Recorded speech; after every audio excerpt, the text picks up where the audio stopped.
Dans la région de Diourbel, où la poussière des routes se mêle au souffle des vents chauds, vivait un homme dont la réputation s'étendait bien au-delà des frontières du Baol.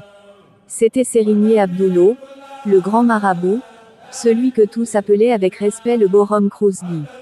Son savoir, sa sagesse et ses dons étaient connus de tous, et chaque jour, des milliers de personnes se rendaient à son porte pour demander bénédiction et conseil.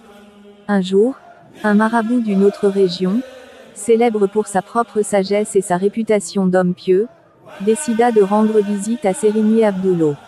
Ce grand marabout, ayant entendu parler de la puissance spirituelle de Sérigné Abdoulo, se disait qu'il pourrait lui aussi apprendre quelque chose de précieux, et peut-être aussi échanger des conseils sur la manière d'accompagner au mieux les siens.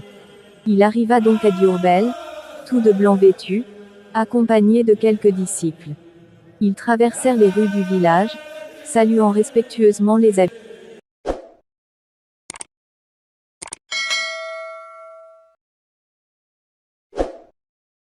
Dans la région de Diourbel, où la poussière des routes se mêle au souffle des vents chauds, vivait un homme dont la réputation s'étendait bien au-delà des frontières du Baol.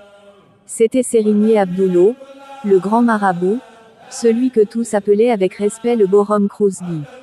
Son savoir, sa sagesse et ses dons étaient connus de tous, et chaque jour, des milliers de personnes se rendaient à son porte pour demander bénédiction et conseil.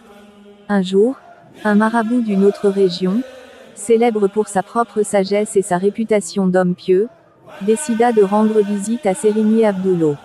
Ce grand marabout, ayant entendu parler de la puissance spirituelle de Sérigné Abdoulo, se disait qu'il pourrait lui aussi apprendre quelque chose de précieux, et peut-être aussi échanger des conseils sur la manière d'accompagner au mieux les siens.